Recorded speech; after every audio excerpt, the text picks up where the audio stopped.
Cleopatra was born in 69 BC in the city of Alexandria, founded by Alexander the Great, situated in the Nile Delta.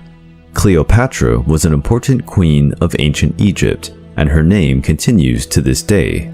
She is one of the best-known women in the history of mankind. Throughout her life, she stood as a strategist, determined, very intelligent, cunning, and owner of a gigantic fortune. Once, the Greek philosopher Plutarch wrote the following about her: "The contact with her presence, if we lived with her, was irresistible." The Egyptian ruler fascinated many people in her time. To this day, she continues to enchant many. Her life trajectory is widely studied, researched, and debated. In order to understand her greatness, there are some interesting facts. In a temple dedicated to the goddess Venus, at the request of the Roman leader Julius Caesar, who was Cleopatra's lover, a golden statue of the Egyptian queen was built. There are records that this monument was seen and venerated at the site until at least the 2nd century AD. Curiously, Cleopatra was even venerated as a true goddess, more precisely as a new goddess Isis, one of the most important deities of ancient Egypt. She was also identified as Aphrodite, Greek goddess, whose attributes are similar to those of Isis. Cleopatra also had refined intelligence. She received a remarkable education. Together with the other children of royalty, she was educated in the palace where she lived. Cleopatra was able to speak 7 or 8 languages, which greatly facilitated her agreements and political stratagems. She was reportedly the first person in her family to speak the Egyptian language without interpreters. In addition, she succeeded in studying philosophy and rhetoric. From an early age, she learned oratory, which she knew how to use in a very intelligent way, speaking with the correct posture, appropriate gestures, and a soft voice. With regard to her vast knowledge, it should be remembered that Cleopatra lived in Alexandria, a cultural center in antiquity, with the famous Library of Alexandria, full of many literary works in an unprecedented structure.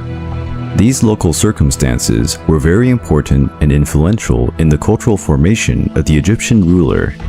Her achievements made her the lover of 2 of the most famous Roman generals of her time, Julius Caesar and Mark Antony. As is often the case with historical figures, much information about the life of this remarkable woman has been distorted over time.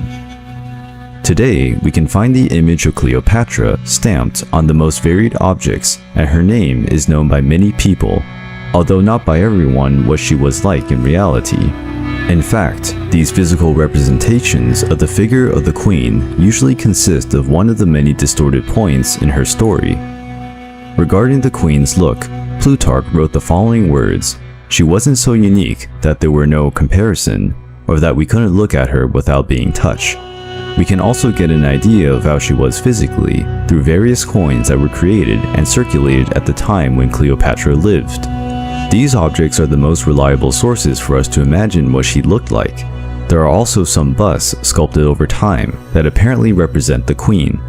When we see the coins, we notice the protrusion of the nose and chin. In fact, the philosopher Pascal wrote, "If Cleopatra's nose had been smaller, the whole face of the world would have been different." Taking into account this comic phrase and noticing the features that the powerful Egyptian woman has in the coins, we can conclude that perhaps she was not as extraordinarily beautiful as the cinema showed us. But one thing is certain: her conquests and way of being surpass any Hollywood representation. Let's see now why. Cleopatra belonged to the Ptolemaic dynasty, which was in power for 3 long centuries. Their rule was marked by many marriages and murders among the family members. This imposing dynasty was born after the death of the mighty Alexander the Great, king of Macedonia. With his death, his empire was divided among his generals. An ancestor of Cleopatra, Ptolemy I Soter, was among them, who initiated the Ptolemean dynasty after starting to rule the magnificent city of Alexandria, an unparalleled cultural center of ancient Egypt. In view of this genealogical tree, it is important to remember that the powerful Cleopatra referred to in this video is Cleopatra VII. 6 other Cleopatra preceded her in her family lineage. In Alexandria, the queen lived in a luxurious palace, full of wealthiness and beautiful ornaments. The palace was huge and spacious, with more than 100 rooms and a stunning external landscape. There were breathtaking gardens, decorated with beautiful statues and fountains.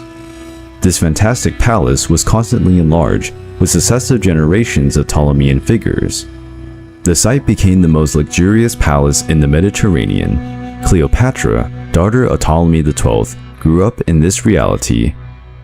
She had 2 sisters, Berenice IV and Arsone IV, and 2 brothers, Ptolemy XIII and Ptolemy XIV.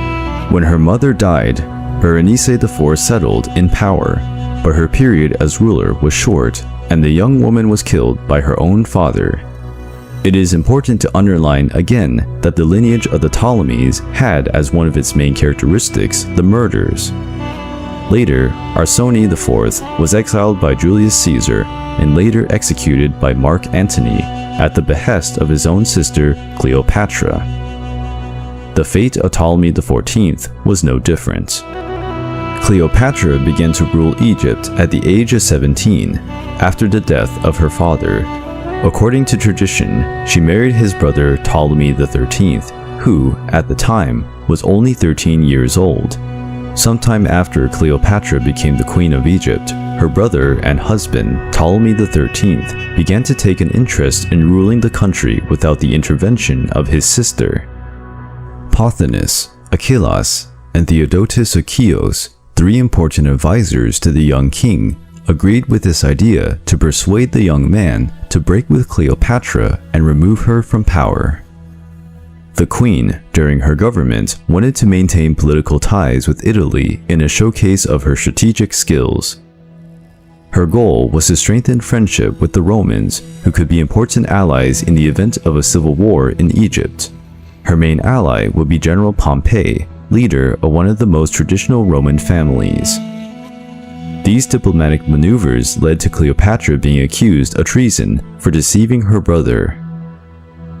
At the age of 21, the young ruler was forced to leave Alexandria and went into exile in Syria, where she assembled an army. The young Egyptian king and his 3 advisors decided to go in search of the queen to prevent her return to Alexandria at all costs. However, during their search, they learned of the unexpected news. Pompey, who rivaled the great Julius Caesar, was on his way to Egyptian lands. He thought he would be welcomed by the pharaoh himself, since he had been a great friend of his father. Pompey the Great was a very skilled general. Throughout his life, he conquered countless nations in Africa, Asia, and Europe. After suffering a defeat in Greece, the fearful Pompey fled to Egypt in search of refuge after a disastrous defeat in Greece against his enemy Julius Caesar. A conflict divided the Roman Empire between Pompey and Julius Caesar. This conflict became known as Caesar's Civil War. Upon learning that Pompey intended to disembark in the country, the Egyptian partisans reflected. Helping the old acquaintance Pompey was a risk, because it could be interpreted as a declaration of war on Julius Caesar, who commanded a very powerful war machine. Moreover, Ptolemy and his allies believed that Pompey could go help Cleopatra regain her place in royalty, and trouble had to be avoided. But Pompey had been a great friend of the father of the couple who ruled Egypt. Therefore, if they did not help him, he could break ties with the country, making Egypt an enemy of Rome. Theodotus and the 2 other counselors, Achillas and Pothinus, reflected on the matter. It was a difficult decision, and the consequences could be risky. But eventually, as the 3 counselors struggled to find a solution, Theodotus, with a smile, looked at his companions and said, "The dead do not bite." The choice had been made to break up with Pompey and establish an alliance with Julius Caesar. As Pompey approached Alexandria, he felt he would be welcomed by the Egyptians, but there was already a trap set up against the Roman, pretending that they would welcome him amicably. But as soon as Pompey arrived on Egyptian soil, he was brutally beheaded. A few days later,